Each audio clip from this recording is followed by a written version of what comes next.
family, heck, even foes. Actually, no, if you're a foe, don't watch this, because this is going to provide some tactical information regarding a firearm. And lights on your gun. Okay. First off, guys, I'm not speaking just based off of random opinion. Okay. I did 5 years in the United States Marine Corps. I did 2 years in Kings Bay, Georgia, where I guarded nuclear missiles and submarines. I drove an armored vehicle named called a Bearcat. Did multiple CQB trainings. Guys, my words is getting all scrambled up. I'm trying to think and sound smart, and that's not the way to go, boys. That's not the way to do it. I just need to communicate effectively. Don't worry about sounding smart, Billy. See, guys, we all fall into traps. We all fall into patterns, or we all try to make ourselves sound better, seem better, or smarter, or faster, or better, you know. Better. We try to put the best self out, right? But we're all flawed. We all need Jesus. We all need his grace. And guys, what I've been hearing, what I've been seeing put out recently is that lights aren't necessary. So I'm going to tell you that I'm an accredited individual when it comes to guns and shooting and target engagement, threat assessment. Okay, I've shot a lot of rounds. I got a good bit of training, right? After I got to nukes, I went to 2-3, 2nd Battalion, 3rd Marines, Charlie Company, where I did 2 deployments. I did 3 years on the whole Hawaii Islands, and did 2 deployments out of there. But yeah, guys, long story short on why you want a light on your carry gun, or your bump in the night gun, or any gun that you're going to grab, any gun that you have a high probability of grabbing, I would suggest putting a light on. Every single gun of mine. Shotgun, my Glock, my AR, trying to think, my Scorpion, yeah. All those guns, I have lever action, but I'm not putting a light on that. All my guns that I could potentially grab in a hostile situation, you know, where I need to neutralize a threat, all of them have lights. Because why? Let me show you something. Let me blow your mind real quick. It's nice and illuminated in here, right? Lots of loom. Obviously, we can still see, right? But the point I'm making is the situation can drastically change very quickly with no warning. So it might be in a high loom situation, right? Perfect visibility. No issues, right? Like you could point, aim, and shoot. You could draw, aim, and shoot. No problem, right? 10 out of 10, right? Tell your mom, right home. But then in an instant, like we don't know, say the power goes out. Say the adversary has access to the light switch. Like you don't know the situation. Say again, it's night, right? And you're in a lit room, but then you need to go into an unlit room to the light bulb burn out. Like there's so many factors, say like a dark alleyway. There's so many places where you could potentially encounter a hostile threat where you want to see effectively, right? Because you don't want to shoot somebody or something if you don't have to. That would be stupid for one. Like, you don't want to hurt anybody. Well, I don't. I personally don't want to hurt anybody, you know? Like even I don't want to hurt bad people. Like a rapist. Like if they're repentive, like if they're not currently raping, yeah, like I don't want to hurt them. But if somebody is unrepentive and is currently seeking a potential rape victim, I would have no problem hurting them, right? Like if you're willing and wanting to hurt somebody else, you don't deserve the privilege of walking this earth. No. But yeah, long story short, guys, as I demonstrated there and as I gave a couple situations, you want to make sure if you're potentially using deadly force, which this is capable of administering, right? You could fire a warning shot, but end all be all, right? These freaking these 9mm hollow points, I can load it in there, goodness gracious. These 9mm hollow points, like, they're meant for a purpose, right? Threat neutralization. So imagine thinking there's a threat. Oh, that's another good instance, right? Imagine thinking there's a threat. Might not even be zero vis, right? You might be dusk. There might be a lamp in the corner, right? And you got shadows in your house. Do you really want to mess with the time of rushing over to a light switch to then see if the potential threat is actually a threat? Or do you want to get your gun out, be able to pull and draw, and quickly assume, and then without having to move your hands anywhere, right? I can manipulate this light and my finger on the trigger. Don't worry, boys. We not loaded. Almost pointed it in my face. Which, I mean, it's literally, if it's unloaded, they say not to do that, but I think that's stupid. If you literally have checked if a gun's not loaded, why not point it at you? I don't get it. But,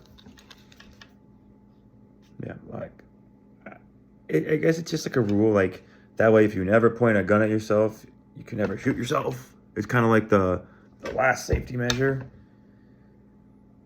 But, yeah, I don't know. I don't advise you to do it because you might somehow miss a round. But again, coming from someone who has cleared thousands of guns. I've cleared this gun thousands of times. I've cleared not thousands, like 1,000 different guns. Maybe, honestly. Probably. So I worked in the armory for a little bit. But when we were grabbing all of our crap and heading out, we had moved our armory into Okinawa's Camp Hansen. They had a little armory there. We moved all our crap in there. And they needed help doing, I think, sight counts is what it was called. Which is where you count everything. You're sitting there counting stuff, like everything. RCO, so ACOGs, you're counting NVGs, you're counting like bipods, you count everything in the armory gets counted, bro. And it's all serialized, so you're just reading it off, and the guy has a paper. One guy's like sitting in a chair with a big old dip in, and there's like 8 dudes around him, and everyone's just reading stuff and just calling out serial numbers, and guys are like climbing on stuff, trying to get things down. It's a goofy time. It's a fun time. It's a dumb time. But yeah. Good times, though. Marine Corps, it's a love-hate relationship. Like, the way my body feels, I literally have elbow sleeves on, I have a back brace on, just because, like, I hurt after the gym today. And I didn't go heavy. I do a lot of machine work.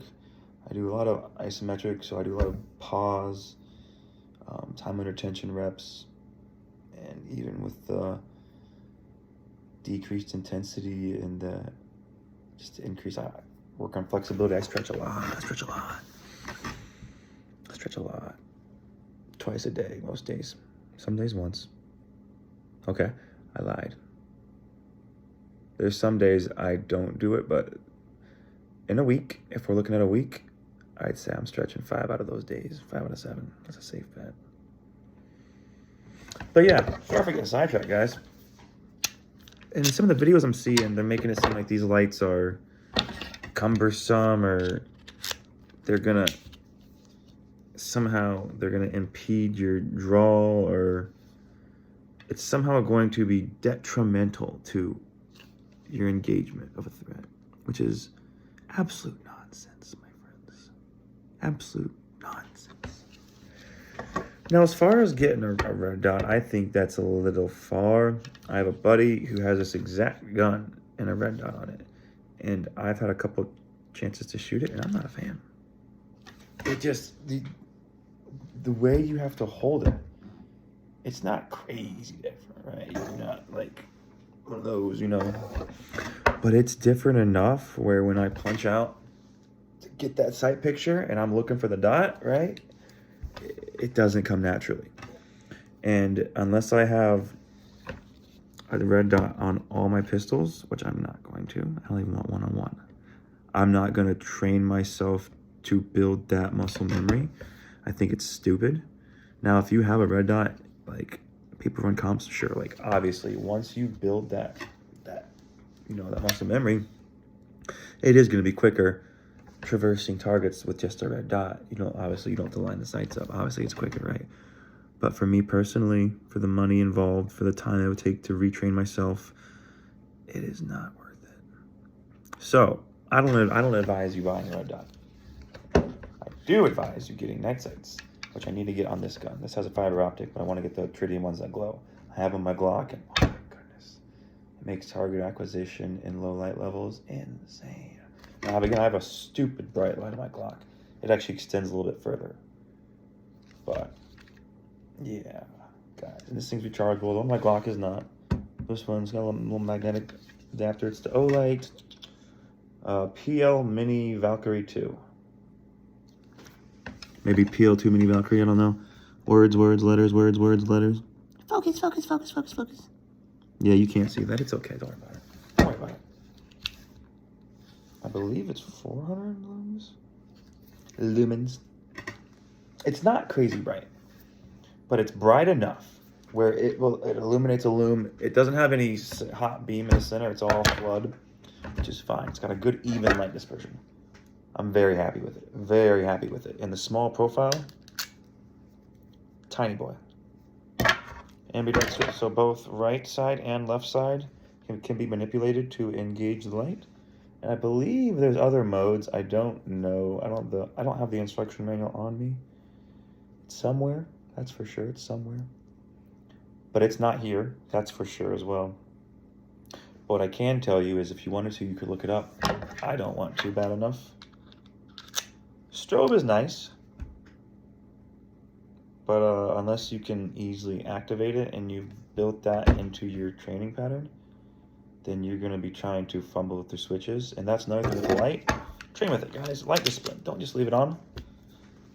You clear the area and turn it off. Because you don't want to give yourself away. Right, well, depending on the situation, right? Depending on what you're doing, if you're clearing a house, if you say you're clearing a dark house, right? Say you heard a bump in the night and you need to clear, you check your house out to make sure that there's no threats. Are you going to be going fumbling to light switches? Right? Does that make sense? No, that's pretty silly. Bring a light with you. In the Marine Corps, we called them, there was a couple of the higher-ups that started calling them this, and I called them that after I heard that. Called them day makers. Let me see your flashlight, and if it was a bright one, they called it a day maker. Make sure you bring a day maker with you.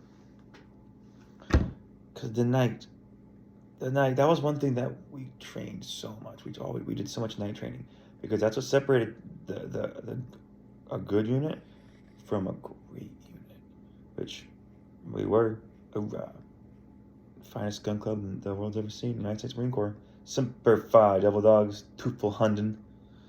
Yes, sir. Bella Wood. Yes, sir. The Chosen Reservoir. Blankmont.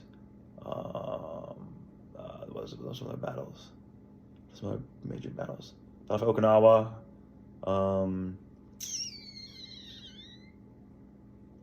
I said the Chosen Reservoir already. You got the greats like Dan Daly, Smedley Butler, Chesty Polar. Yeah. No big deal. No big deal. But yeah, guys. Don't get caught lacking. Put a light on your gun.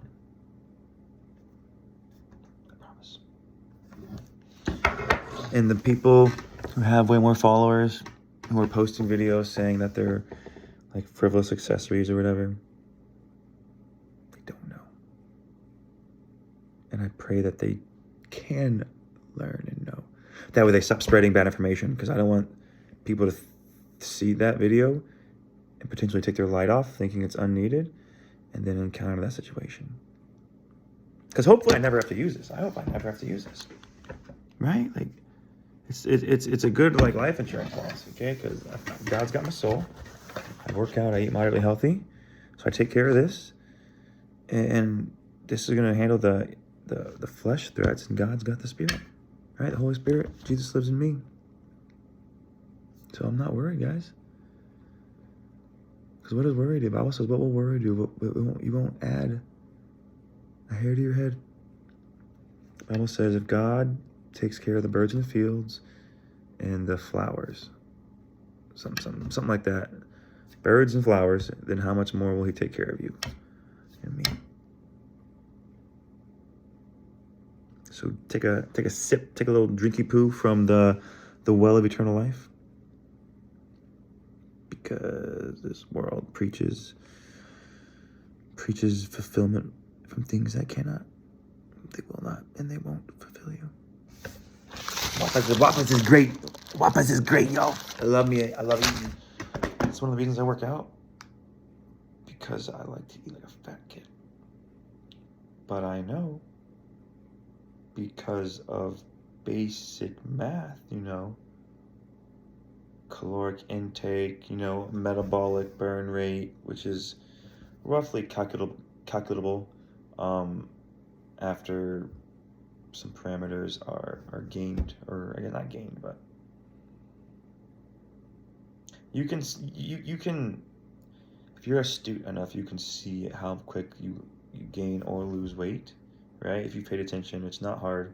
So you can set a baseline for again, caloric intake, how much stuff you're eating, and then vary that based off of exertion levels. So it's literally calories in, base metabolic burn rate, and then you get to add your base metabolic burn rate to whatever exercise you did. So, if you can't lose weight based off of modulating those parameters, you probably have a thyroid condition or some other physiological issue. And that would definitely be something that you should talk to your doctor about and try to get resolved, because if you're taking the steps, if you're, getting sleep, if you're not sleeping too, if you're really stressed, you have a higher probability of retaining weight, because in stressful times, right, like it's a fight or flight response of our bodies.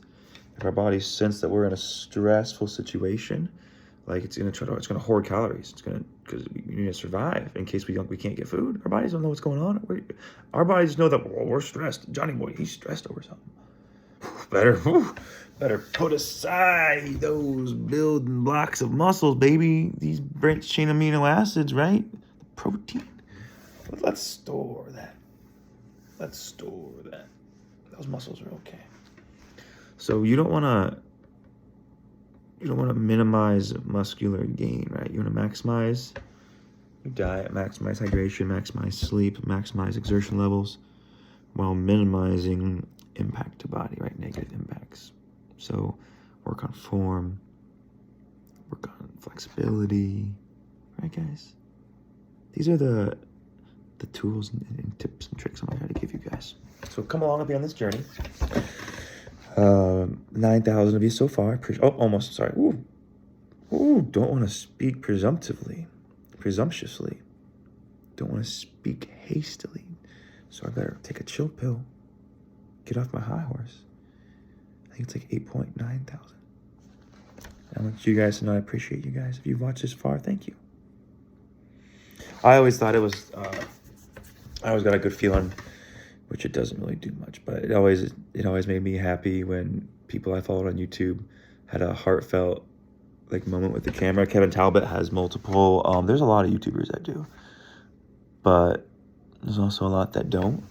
And again, I'm not saying that that's bad. They don't have to, right? You're not obligated to as a creator. And now when I say creator, I cringe at that because I don't really I guess I create content in the technical sense. But as far as almost all creators edit and they shoot their video with a moderately strict timeline, right? Like they're going through a series. I have an idea. I'm like, ooh, I'll make a video on that. And then I just start to ramble. And throughout the video, I always feel prompted by God to share, right? To spread the message, the love. Because without that, boy gets is great. Guns is great, right? Technology, great. But what is it? It doesn't last. It doesn't bring eternal happiness. When you buy something new, something shiny, something cool, it's fun, but then it goes away. The joy fades. You're like, oh, what? I do like other guns. I could use a shotgun. Bullpups are nice. Nice. Ooh, KSG. Nice, KSG. That's how it goes, boys. You know the drill. Even a nice new car, right? Whether you buy it, lease it, rent it, steal it. Don't steal it. Talking to you, Kia boys. Put down those flat blade, flathead screwdriver. You put that down. Don't you rip off the ignition. Don't you do that, boys. Put it back. Put it down, boy. Put it down, Johnny. Don't you steal that car. But yeah, guys, like, and it's great to eat. It's great to shoot. It's great to buy stuff. But what is it in the end? It's stuff. It's fat. It's right? Stuff. The wind's blowing in the breeze. Blowing my chest. Just kidding. Boy, had a good workout. I'm feeling good. Feeling froggy. Feeling feisty. Like, even a good workout. Even the gym. I love the gym. The gym's great. But there's more to life than the gym. There's more to life than a good pump. And I love a good pump. The mind-muscle connection. Like, oh my goodness. There's not a whole lot better. Nothing but the blood of Jesus. Let me tell you that. Because, guys, if I had to pick between good pumps for the rest of my life or the redeeming blood and salvation of Jesus, I'm picking Jesus. In a heartbeat. In a heartbeat. Because I know that this life is... I could live to 80 or I could die tomorrow. Same for you. I'm talking to you. I'm not being morbid. I'm being factual. Data doesn't lie. If you don't believe me, go look at the data. Look at the rates. Not just suicide. Not just death from alcohol. Not just death from obesity. Just freak accidents. Car wrecks. Right? Random aneurysm. Right? Maybe a stroke. Maybe you are predisposed to some horrible genetic condition that you don't know about. Oh, it's sad, right? My buddy's kid has had. I don't know if it's in remission. I haven't talked to him in a while. I shouldn't say buddy, acquaintance. It's more like my wife's friend. But his kid has leukemia. It's a cousin, the wife's cousin. There we go. Yeah. That's sad. Like, I pray for the little guy. I pray he gets better.